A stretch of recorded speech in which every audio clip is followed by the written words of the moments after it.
Энэ намыг 2000 онд навс ялагдаад ганцхан гишүүнтэй наран цэцэрлэгт гишүүн агсан байхад би өөрийн сэтгэлийн дуудлагаар ардчилсан намд орж исэн. Энэ бол их хурлын гишүүний хувьд ялагдсан намд орж Монголын ардчлалын төлөө би тэмцэх зориг шулуужчихсэн хүн. Би энэ намд ороод зүгээр ч яваагүй.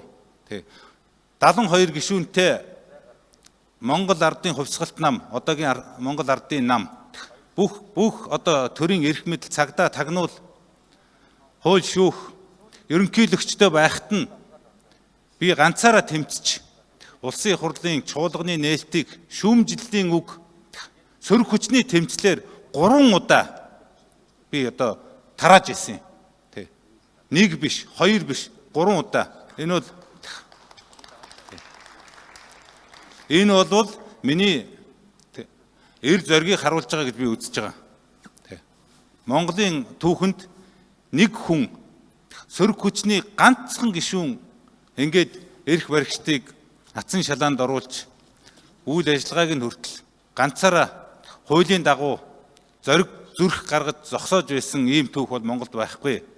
За түүний хажуугаар би 2004 оны Монголын улсын их хурлын сонгуульд хүүхдийн мөнгийг санаачилж ардчилсан намын мөрийн хөтөлбөрт оруулж ардчилсан намыг тэр үед 30 хэдэн судалтай болгож хамгийн гол нь Монголын сая хүүхдэд хүүхдийн мөнгийг өгүүлсэн.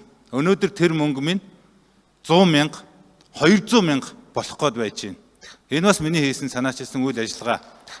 Надад хүнийг, хүүхдийг, ядарсан хүмүүсийг, ядарсан намыг дэмжих, хамтрах, тэрний төлөө тэмцэх ийм сэтгэл зүрх байгаа гэдэгт би итгэж явдаг.